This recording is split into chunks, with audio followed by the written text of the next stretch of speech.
नमस्कार, मेरा नाम डॉक्टर अशोक वैद है। मैं मेदांता कैंसर इंस्टीट्यूट में काम करता हूं और बाय ट्रेनिंग मैं मेडिकल ऑन्कोलॉजिस्ट, हेमेटो ऑन्कोलॉजिस्ट हूं।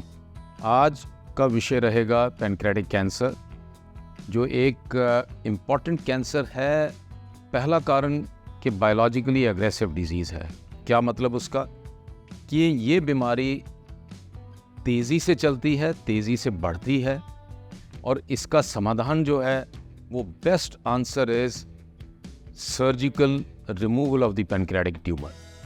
और वो संभव तभी रहता है कि यदि हम डॉक्टर के पास जल्दी जाएंगे कुछ लक्षण के कारण। और वो लक्षण क्या हैं उनका मैं विवरण अभी करता हूँ।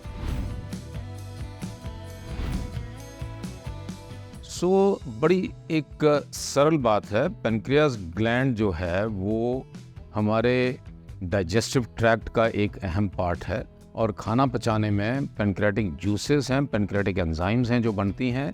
उसके अलावा कुछ और इसके अंदर सेल्स हैं जो बॉडी के कुछ और फंक्शंस को रेगुलेट करते हैं। पैनक्रियाटिक ग्लैंड का कोई भी ट्यूमर बनेगा उसको ब्रॉडली पैनक्रियाटिक कैंसर कहा जाता है। और पैनक्रियाटिक डक्टल कैंसर जो है वो एक कॉमन ट्यूमर है। न्यूरोएंडोक्राइन ट्यूमर्स होते हैं, कुछ इंसुलिनोमास होते हैं और कुछ और ट्यूमर्स हैं जो कम पाए जाते हैं। बट अधिकतर जो पैनक्रियाटिक कैंसर्स हम देखते हैं वो डक्टल कैंसर्स रहते हैं। पैनक्रियाटिक कैंसर के लक्षण समझने से पहले हमें ये समझना है कि इस ग्लैंड की प्रेजेंस बॉडी के अंदर कहाँ पे है। ये पेट के ऊपरले भाग में है और पिछले हिस्से में है। ऊपर जो स्ट्रक्चर होता है वो मैदा है। आगे पीछे की कुछ जो छोटी आंत जहाँ से शुरू होती है जिसको ड्यूडेनम बोलते हैं। और ड्यूडेनम जो है वो वहाँ पे एक सी के आकार में जो होता है और सी का आकार जो है, सी शब्द जो है इंग्लिश का, उसका आकार बनता है।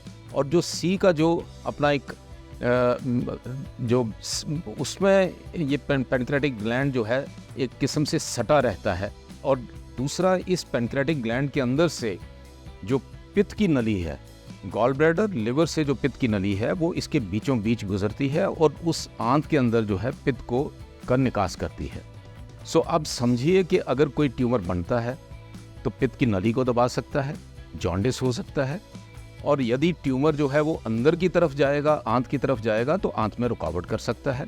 और जैसे मैंने कहा ये ऊपरले भाग में है और पीछे को है, बिल्कुल रीढ़ की हड्डी के साथ सटा हुआ है। तो वहाँ की नसों को अगर ये दबाएगा तो दर्द हो सकता है। तो 3-4 लक्षण जिनको मैं दोहराना चाहूँगा। दर्द, जो पीठ या कमर में दर्द है। नंबर 2, पित्त की नली को दबाने से जॉन्डिस हो सकता है, पीलिया हो सकता है।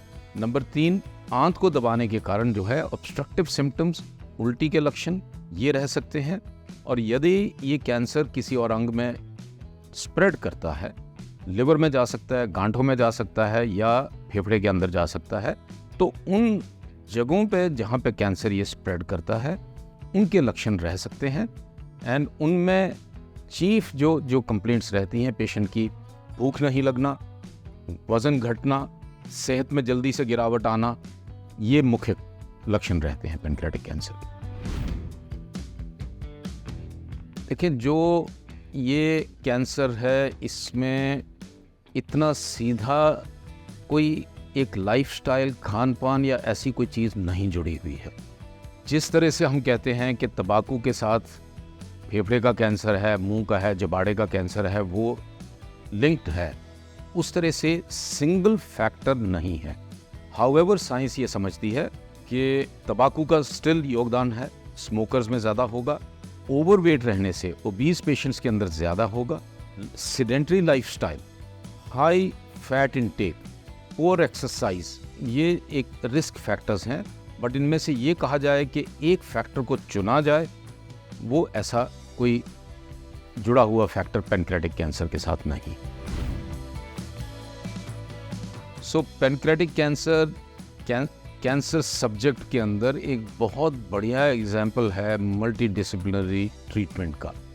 कहने का मतलब ये है कि मोर देन वन स्पेशलिस्ट वो इन्वॉल्व होते हैं। शुरुआत रेडियोलॉजिस्ट से होगी। रेडियोलॉजिस्ट एक इमेजिंग करेगा, भले वो सीटी स्कैन, एमआरआई या पेट स्कैन करेगा, इवन अल्ट्रासाउंड में भी इसका डायग्नोसिस आ सकता है। वहाँ से एक शक जगेगा कि पेनक्रेटिक एक ट्यूमर है, या किसी को अगर पहले जॉन्डिस होता है वो फिर गैस्ट्रोएंटरोलॉजिस्ट के पास जाएगा जो उसकी जांच करेगा। डायरेक्टली अगर अर्ली स्टेज है, ऑपरेबल है, तो सबसे बढ़िया ट्रीटमेंट इसका जो है वो ऑपरेशन है, सर्जरी है। सर्जरी के बाद पैथोलॉजिस्ट का रोल आता है। पैथोलॉजिस्ट हमें ये बताता है कि इसका एग्जैक्ट स्टेज क्या है। कहने का मतलब है कि पेनक्रेटिक ट्यूमर जो रहा है वो उस ग्रंथि के अंदर सीमित था, या उस ग्रंथि से बाहर गांठों के अंदर कहीं उसका फैलाव था, या स्कैन के अंदर हमें पहले ही पता लग चुका होगा कि इसका कोई फैलाव बॉडी सिस्टम के अंदर तो नहीं है। यदि फैलाव हो चुका है तो ऑपरेशन नहीं करते हैं। फैलाव नहीं है, जैसे मैंने बोला है, ऑपरेशन करेंगे। ऑपरेशन के बाद पैथोलॉजिस्ट हमें एक डिटेल्ड विस्तृत रिपोर्ट देगा। उस रिपोर्ट के आधार पे आगे का चुनाव जो रहेगा वो कीमोथेरेपी का या रेडिएशन का या और कोई टारगेटेड दवाएं इस्तेमाल करने का वो रहेगा। तो कहने का मतलब है radiologist, pathologist, gastroenterologist, surgeon, medical radiation oncologist, बहुत सारे स्पेशलिस्ट हैं जो एक पेशेंट की केयर में, एक पेशेंट के ट्रीटमेंट में जुड़ेंगे। सो पेनक्रेटिक कैंसर का इलाज जो है, जैसे मैंने पहले भी बोला है, मेन जो ट्रीटमेंट है ऑपरेबल डिजीज में, जहां ऑपरेशन हो सकता है वहां ऑपरेशन होना चाहिए, बिकॉज वो एक हमारे पास श्योर शॉर्ट तरीका है कि ट्यूमर को बॉडी से निकाला जाए। एंड बेस्ड ऑन जो पैथोलॉजिस्ट हमें आगे जानकारी देगा, बाकी स्पेशलिस्ट वेदर कीमोथेरेपी, रेडिएशन की ज़रूरत होगी या नहीं होगी, ये बात हो गई पहली, दूसरी और तीसरी स्टेज की। चौथी स्टेज के अंदर, जिसका मतलब है कि पेनक्रेटिक ट्यूमर जो है पेनक्रियास ग्लैंड से निकल के लिवर, लंग, बोन या कहीं और फैला हुआ है, वहाँ पे मेन रोल कीमोथेरेपी का है और कुछ टारगेटेड ड्रग्स का है। पिछले कुछ समय में जो रिसर्च हुई है उसमें जो हमारा फोकस रहा है, that is to develop more targeted drugs and immunotherapy drugs. इनके शोध चल रहे हैं। काफ़ी सारी जानकारी आज हमारे पास उपलब्ध है जिसके आधार पे हम इम्यूनोथेरेपीज इस्तेमाल करते हैं। हालांकि ये मैसेज देना चाहूँगा कि इम्यूनोथेरेपी जो पद्धति है वो हर पेशेंट के लिए नहीं है, सिलेक्ट पेशेंट्स के लिए है, और वो जानकारी हमें मिलती है उस टिश्यू को टेस्ट करने के बाद कि क्या इम्यूनोथेरेपी एक पेशेंट में काम करेगी कि नहीं करेगी। बट स्टेज 4 के अंदर मेन आधार ट्रीटमेंट का रहेगा chemotherapy. But at the same time let us not forget there is a role for palliative treatment, pain management, radiation therapy if needed, and other medications to relieve the symptoms, and of course कुछ एक दवाएं जहां patient की भूख में कमी है, patient को बाकी और लक्षण हैं, उनके लिए दवाएं हम इस्तेमाल करते हैं। इस विषय पे बहुत चर्चा है आज के टाइम में, किस बीमारी से हम बच सकते हैं, एंड पर्टिकुलरली कैंसर्स के अंदर। कैंसर्स काफ़ी हद तक लाइफस्टाइल डिजीज़ है।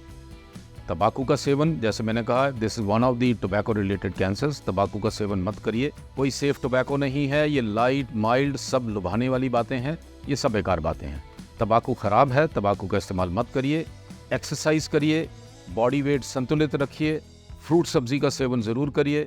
ये कुछ एक बातें हैं जिसमें सिर्फ पेनक्रेटिक ग्लैंड से ही हमें छुटकारा नहीं मिलेगा, बहुत सारी और बीमारियों से आपको डायबिटीज से छुटकारा मिलेगा, ब्लड प्रेशर ठीक रहेगा, हार्ट ठीक रहेगा, जॉइंट्स ठीक रहेंगे, और बड़े सारे और कैंसर से बचने का ये एक प्रैक्टिकल तरीका है।